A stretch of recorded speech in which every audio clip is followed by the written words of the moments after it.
penyidikan yang tidak sah karena melanggar putusan Mahkamah Konstitusi nomor 130 garing PUU garis datar 13 Romawi garing 2015 tanggal 11 Januari 2017 junto pasal 60 ayat 1 KUHP baru karena surat perintah penyidikan nomor SP.Sidik garing 94 garing angka Romawi 1 garing 2026 di Treskrimum Polda Metro Jaya tanggal 15 Januari 2026 dan surat perintah penyidikan nomor SP.Sidik garing 1043 garing angka 1 Romawi garing 2026 di Treskrimum Polda Metro Jaya tanggal 30 Maret 2026 tidak pernah disampaikan kepada tersangka ini, menegaskan bahwa kewajiban hakim dan hakim konstitusi untuk menggali, mengikuti dan memahami nilai-nilai hukum serta rasa keadilan yang hidup dalam masyarakat.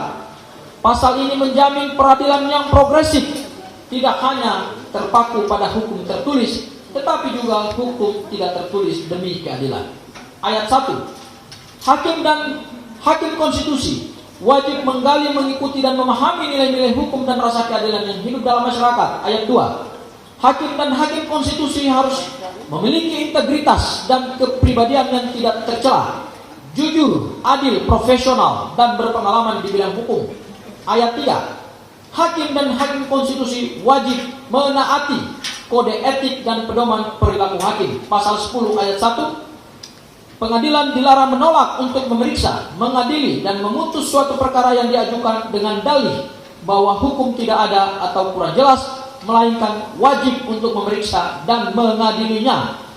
Undang-Undang Nomor 6 Tahun 2011 tentang Keimigrasian, Pasal 91 ayat 2 huruf C. Ayat 2. Menteri melaksanakan pencegahan berdasarkan huruf C permintaan Kepala Kepolisian Negara Republik Indonesia sesuai dengan ketentuan peraturan perundang-undangan. Pasal 94 ayat 3. Keputusan pencegahan keputusan pencegahan disampaikan kepada orang yang dikenai pencegahan paling lama 7 hari sejak tanggal keputusan ditetapkan. Pasal 97 ayat 1.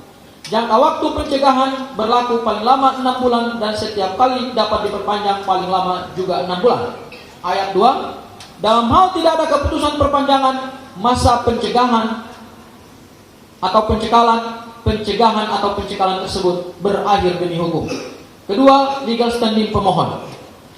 Bahwa legal standing dari pemohon adalah seseorang yang telah ditetapkan sebagai tersangka Fight pasal 1 angka 15 junto pasal 160 ayat 1 KUHP dan saat ini pemohon telah ditetapkan sebagai tersangka oleh termohon terhitung sejak tanggal 7 November 2025 berdasarkan Fight bukti P1 surat ketetapan nomor S.Tab garing S garis datar 4 garing 1899 garing 11 Romawi garing 2025 garing di Treskrimum Polda Metro Jaya tentang penetapan tersangka tertanggal 7 November 2025. Pasal 1 angka 15 dianggap dibacakan. Pasal 160 ayat 1 juga dianggap dibacakan. Kemudian bahwa sehingga dengan demikian legal standing pemohon yang telah berstatus tersangka adalah telah memenuhi persyaratan sebagai pemohon permohonan pra peradilan. Angka 3, kompetensi relatif pengadilan negeri. Bahwa permohonan pra peradilan ini diajukan oleh pemohon kepada Pengadilan Negeri Jakarta Selatan oleh karena kedudukan atau domisili dari termohon adalah berada dalam wilayah hukum Pengadilan Negeri Jakarta Selatan, bahwa terhadap diri pemohon telah dilakukan penyidikan, pencekalan, dan penetapan sebagai tersangka oleh termohon dan kesemuanya dilakukan di lokasi kantor termohon yakni Polda Metro Jaya di Treskrimum Subdit Kamnek Jalan Jenderal Sudirman Kafin 55 Jakarta Selatan, maka pengadilan negeri yang berwenang untuk memeriksa dan mengadili permohonan pra peradilan akuo adalah Pengadilan Negeri Jakarta Selatan. 4. Alasan permohonan pra peradilan. Bahwa dalam permohonan pra peradilan akuo, maka yang menjadi alasan dari permohonan adalah sebagai berikut. Penyidikan yang tidak sah karena melanggar putusan Mahkamah Konstitusi nomor 130 garing PUU garis datar 13 Romawi garing 2015 tanggal 11 Januari 2017 junto pasal 60 ayat 1 KUHP baru karena surat perintah penyidikan nomor SP.Sidik garing 94 garing angka Romawi 1 garing 2026 di Treskrimum Polda Metro Jaya tanggal 15 Januari 2026 dan surat perintah penyidikan nomor SP titik sidik garing 1043 garing angka 1 Romawi garing 2026 di Treskrimum Polda Metro Jaya tanggal 30 Maret 2026 tidak pernah disampaikan kepada tersangka inkasu pemohon, sehingga tindakan penyidik atau inkasu termohon dapat dikategorikan melakukan pelanggaran formil dan berpotensi terjadinya penyalahgunaan wewenang yang merujuk pada kewajiban hukum penyampaian surat pemberitahuan dimulai penyidikan atau SPDP dan asas kepastian hukum. Berikutnya pencekalan yang tidak sah yang diketahui berdasarkan surat IMI titik 5 titik GR titik 03 titik 04 garis datar 1204 tanggal 11 Desember 2025 perihal penarikan sementara paspor RI atas nama KRN Tero Suryonoto Diprojo yang telah lewat waktu dan harus dinyatakan tidak sah karena tidak pernah pula disampaikan kepada tersangka inkasu pemohon dan tidak pernah disampaikannya surat pencekalan merupakan pelanggaran administratif serius terhadap prosedur yang diatur undang-undang dan melanggar hak-hak hukum tersangka. Kemudian terakhir adalah penetapan tersangka yang tidak sah. Oleh karena adanya cacat formil pada surat nomor B titik garing 7475 garing 3 Romawi garing res garing titik garing 1 garing titik garing 14 garing 2026 garing di Treskrimum Polda Metro Jaya tanggal 30 Maret 2026 perihal pemberitahuan perubahan penerapan pasal yang tidak sah karena penerapan dua undang-undang sekaligus, yaitu KUHP lama dan KUHP baru, sehingga melanggar asas lex posteriori derogate legi priori dan asas kepastian hukum, dan yang mengakibatkan pula penetapan tersangka yang tidak sah oleh karena tidak dilakukannya perubahan penetapan tersangka sebagai tindak lanjut dari surat tertanggal 30 Maret 2026 tersebut. Izin yang mulia akan dilanjutkan oleh rekan saya yang lainnya. Izin yang mulia kami sampaikan, kami lanjutkan.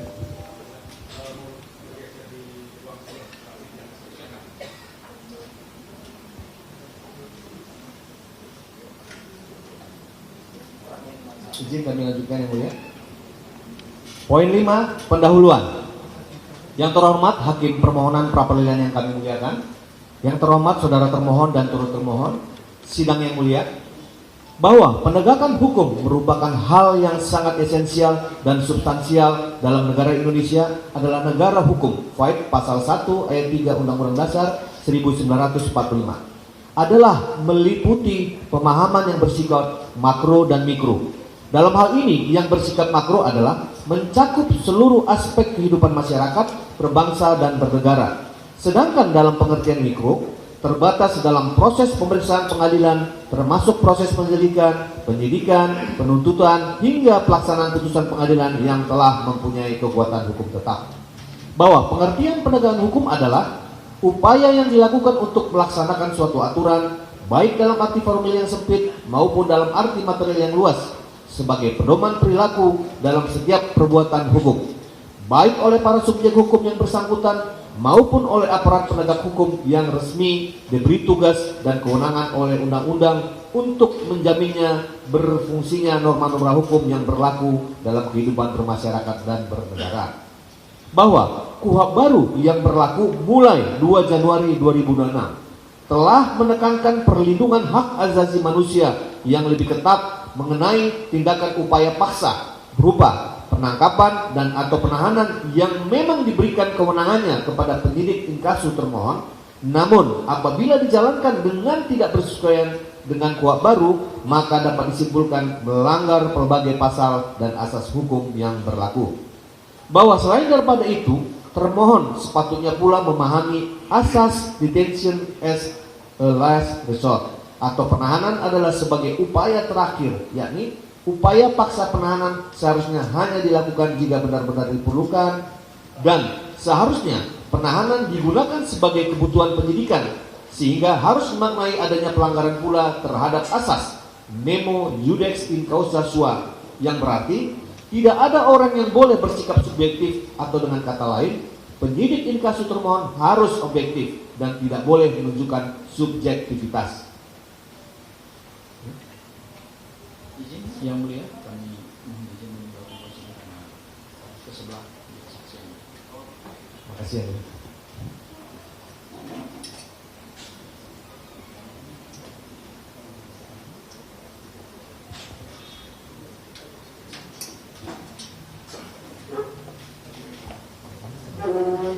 Kami lanjutkan yang mulia, terima kasih. Bahwa selain itu termohon melakukan pelanggaran karena tidak menyampaikan surat pemberitahuan dimulainya penyidikan atau SPDP kedua dan ketiga kepada pemohon.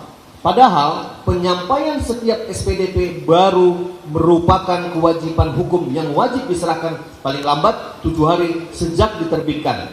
Sehingga tindakan termohon adalah jelas-jelas telah melanggar putusan MK nomor 130 garing PUU garis sambung 13 Romawi garing 2015 tanggal 11 Januari 2017 jungto pasal 60 ayat 1 KUHP baru, dan atas diri pemohon telah dikenakan tindakan pencekalan yang tidak sah oleh karena tidak pernah disampaikan oleh termohon kepada pemohon, sehingga melanggar pasal 94 ayat 3 Undang-Undang Keimigrasian, serta diketahui saat ini telah tindakan pencekalan dimaksud kalaluarsa berdasarkan Faid pasal 97 ayat A jungto ayat 2 Undang-Undang Keimigrasian.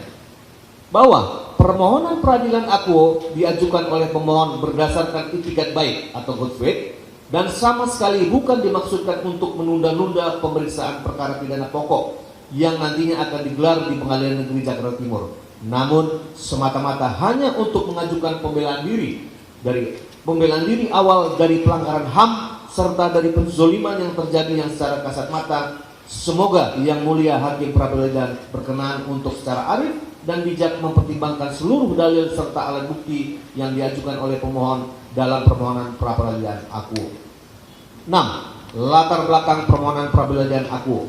Bahwa pemohon akan terlebih dahulu menguraikan secara singkat kronologis penyidikan perkara pidana yang diajukan permohonan pra-peradilan akuo, yakni sebagai berikut.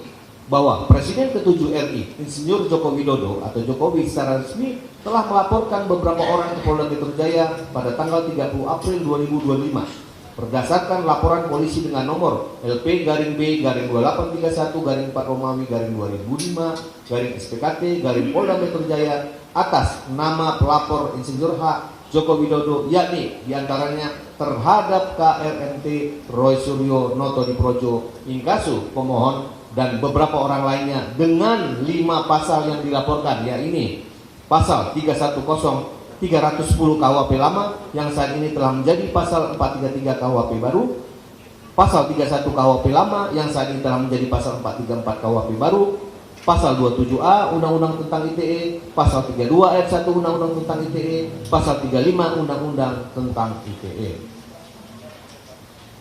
Bahwa namun ternyata terdapat beberapa orang lain yang secara melawan hukum juga melaporkan pemohon, dan beberapa orang lainnya yakni berdasarkan laporan polisi sebagai berikut. Nomor kami akan dibacakan tanggal 23 April 2025 atas nama pelapor Andi Kurniawan yang melaporkan dugaan pasal 160 KUHP lama. Nomor LP kami akan dibacakan tanggal 26 April 2025 atas nama pelapor Lecumanan yang melaporkan dugaan pasal 160 KUHP lama dan pasal 28 ayat 2 Undang-Undang ITE. Nomor LP kami akan dibacakan tanggal 5 Mei 2025 atas nama pelapor Maret Samuel Sweker yang melaporkan dugaan pasal 160 KUHP lama. Bahwa oleh karena ketiga orang pelapor dimaksud tidak memiliki legal standing atau tidak memiliki keterkaitan atau tidak memiliki hubungan hukum apapun terkait dengan peristiwa ramainya pemberitaan ijazah palsu Presiden ke-7 RI Joko Widodo, dan yang lebih aneh dan janggal, ketiga pelapor mengaku sebagai korban dalam peristiwa pemberitaan ijazah palsu Jokowi Presiden ke-7 RI. Bahwa selanjutnya KRMT Roy Suryo Noto Diprojo dan kawan-kawan telah ditetapkan sebagai tersangka berdasarkan surat penetapan tersangka nomor S.PAP/S/4/1899/11 Romawi /2025 Ditreskrimum Polda Metro Jaya tanggal 7 November 2025. File bukti P1 dan dinyatakan sebagai klaster 2 dalam perkara pidana dimaksud, dan dengan disangka melanggar berbagai pasal, yakni pasal 310 KUHP lama yang saat ini telah menjadi pasal 433 KUHP baru, pasal 31 KUHP lama yang saat ini telah menjadi pasal 434 KUHP baru, pasal 27A Undang-Undang tentang ITE, pasal 32 ayat 1 Undang-Undang tentang ITE, pasal 35 Undang-Undang tentang ITE, pasal 28 ayat 2 Undang-Undang tentang ITE yang telah dinyatakan dicabut dan telah berubah menjadi pasal 243 KUHP baru. Dan dengan tercantum para pelapor dengan legal standing sebagai korban sebanyak 4 orang, yakni sebagai berikut: 1. Insinyur Joko Widodo, 2. Andi Kurniawan, 3. Lecumanan, 4. Samuel Suweken. Bahwa selanjutnya pula pemohon telah diperiksa sebagai tersangka pada tanggal 13 November 2025. File bukti P2. Surat panggilan nomor S.PGL garing S garis sambung 5.1 garing 9486 garing 11 Romawi garing 2025 garing 11 Romawi garing 2025 Ditreskrimum Polda Metro Jaya tertanggal 7 November 2025. Dan pemohon sangat kooperatif dan telah selesai diperiksa serta selanjutnya telah dikenakan wajib lapor untuk 1 kali seminggu oleh termohon hingga saat dilakukannya penangkapan atas diri pemohon pada hari Jumat tanggal 19 Juni 2026 lalu, dan telah dijalankan dengan tertib dan penuh disiplin, yakni pemohon melapor pada waktunya ke Mapolda Metro Jaya inkasu termohon, meskipun sesungguhnya pasal 108 ayat 6 KUHP hanya mengatur bahwa wajib lapor hanya diberlakukan terhadap tersangka yang berstatus tahanan kota, sedangkan faktanya terhadap pemohon tidak diberlakukan penahanan. Bahwa selain itu pula pemohon melalui tim penasihat hukumnya telah meminta BAP, berita acara pemeriksaan, ketika diperiksa sebagai tersangka, baik secara lisan maupun secara tertulis. File bukti P3 surat nomor 007 garing 12 Romawi garing 2025 garing Topham tanggal 12 Desember 2025 perihal pemberitahuan jadwal ahli dan permintaan speeching perkara kedua serta permintaan BAP selaku tersangka. Dan bukti P3A surat nomor 001 garing 1 Romawi garing 2006 Topham tanggal 15 Januari 2026 perihal permohonan speeching berkas perkara antar tersangka. Poin ketujuh, batu uji tindakan abuse of power yang dilakukan oleh termohon. Bahwa oleh karena penyidikan yang dilakukan oleh termohon adalah dimulai berdasarkan laporan polisi nomor LP garing B garing 2831 garing 4 Romawi garing 2005 garing SPKT Polda Metro Jaya tanggal 30 April 2025. File surat perintah penyidikan ke-1 nomor .SP.isidik garing S garing .1.1 garing 3147 garing 6 Romawi garing 2025 garing Ditreskrimum garing Polda Metro Jaya tanggal 14 Juli 2025, maka batu uji dari tindakan yang dilakukan oleh termohon berdasarkan file pasal 361 huruf A KUHP baru yang selengkapnya berbunyi sebagai berikut. Pasal 361 huruf A. Pada saat undang-undang ini mulai berlaku, A. Perkara tindak pidana yang sedang dalam proses penyidikan atau penuntutan, penyidikan atau penuntutannya diselesaikan berdasarkan ketentuan dalam Undang-Undang Nomor 8 Tahun 1981 tentang Hukum Acara Pidana dalam Lembaga Negara Republik Indonesia Tahun 1981 Nomor 76 atau tambahan Lembaga Negara Republik Indonesia Nomor 3209. Bahwa sehingga dengan demikian maka batu uji yang digunakan adalah peraturan perundang-undangan sebagai berikut. Batu uji atas pelanggaran penyampaian SPDP surat perintah dimulai penyidikan adalah putusan MK nomor 130 garing PUU garis sambung 13 Romawi garing 2015 tanggal 11 Januari 2017 yang juga dilanjutkan dengan pasal 60 ayat 1 KUHP baru, mengingat sesungguhnya pelanggaran yang terjadi adalah atas penyampaian SPDP kedua tanggal 15 Januari 2026 dan SPDP ketiga tanggal 30 Maret 2026, di mana KUHP baru telah mulai berlaku pada tanggal 2 Januari 2026. Batu uji atas pelanggaran tindakan pencekalan adalah Undang-Undang Nomor 6 Tahun 2011 tentang keimigrasian. Batu uji atas cacat formil dari penetapan tersangka adalah asas kepastian hukum serta dokumen terkait mengenai penetapan tersangka nomor S garis sambung TAP garing S garis sambung 4 garing 1899 garing 11 Romawi garing 2025 garing Ditreskrimum garing Polda Metro Jaya tanggal 7 November 2025 dan surat nomor B garing 7475 garing 3 Romawi garing Res titik 1 titik 14 garing 2026 garing Ditreskrimum tanggal 30 Maret 2026 perihal pemberitahuan perubahan penerapan pasal. Izin yang mulia, dilanjutkan oleh rekan kami. Terima kasih. Mohon izin melanjutkan yang mulia.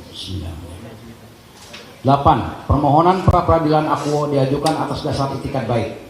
Bahwa apakah permohonan pra peradilan harus diajukan sesaat setelah pemohon ditetapkan sebagai tersangka? Bahwa apabila permohonan akuo diajukan tidak dengan segera, yakni sesaat setelah ditetapkan diri pemohon sebagai tersangka, apalagi jika diajukan pasca pelimpahan berkas, maka permohonan pra peradilan akuo akan dapat dinilai dan dipertimbangkan sebagai upaya menunda-nunda persidangan perkara pidana pokok. Secara tegas jawabannya tidak. Oleh karena penilaian seperti itu adalah bertentangan dengan semangat pembaruan hukum dan pemohon telah diberikan hak untuk mengajukan permohonan pra peradilan yang dijamin oleh PAID pasal 163 ayat 1 huruf E KUHP baru, dan kedudukan hukum telah berbalik di mana justru pemeriksaan pokok perkara di pengadilan yang tidak dapat diselenggarakan selama sidang pra peradilan belum selesai diputus, sehingga esensi material dan pengawasan horizontal tetap wajib diperiksa secara komprehensif. Bahwa apabila dipertimbangkan untuk dilakukan penolakan atas pemeriksaan permohonan pra peradilan akuo dengan alasan pemohon terlambat mengajukan permohonan atau dianggap menunda pemeriksaan sidang pokok dan atau setelah pelimpahan berkas adalah bertentangan dengan semangat perlindungan hak asasi manusia, dan seharusnya esensi permohonan tetap diperiksa secara utuh sebagai bentuk pengawasan horizontal dan berpotensi mencederai rasa keadilan serta melanggar asas due process of law. Bahwa berbeda dari rezim KUHP lama di mana pra peradilan otomatis gugur begitu sidang pokok dimulai PAID pasal 82 ayat 1 huruf D, maka KUHP baru berupaya melindungi proses kontrol yudisial agar tidak serta-merta dieliminasi oleh pelimpahan berkas oleh karena pra peradilan berfungsi sebagai pengawasan horizontal judicial security guna memastikan penyidik tidak melakukan tindakan sewenang-wenang, termasuk dalam hal menetapkan pasal berlapis yang tidak relevan secara elementer dengan fakta perbuatan tersangka. Bahwa oleh karena pra peradilan berfungsi sebagai kontrol yudisial yang efektif terhadap tindakan penyidik agar tidak sewenang-wenang, maka esensi ini harus diperiksa secara objektif dan tanpa tergesa-gesa, dan tetap memeriksa keterkaitan alat bukti dengan tiap pasal yang disangkakan untuk melindungi hak asasi tersangka, bukan dibatasi secara sempit atau bersifat administratif semata. Bahwa esensi material seperti relevansi pasal yang disangkakan seharusnya tetap diuji demi menjamin keabsahan tindakan penyidik secara objektif, yang pemeriksaan material formil dalam pra peradilan sejatinya memberikan kejelasan fondasi hukum bagi penyusunan surat dakwaan penuntut umum agar bebas dari cacat formil, di mana pengujian material atas pasal yang diselundupkan atau tidak relevan sangat penting diuji agar pemohon tidak menderita kerugian penuntutan yang cacat secara substansial sehingga pemeriksaan pokok perkara telah dimulai. Bahwa jika permohonan pra peradilan diajukan secara terpecah-pecah atau berulang kali meskipun atas objek yang berbeda setelah pelimpahan berkas perkara dari termohon ke turut termohon, dimungkinkan adalah taktik untuk mengulur-ulur waktu pemeriksaan sidang perkara pidana pokok. Bahwa apakah pendapat tersebut adalah benar adanya?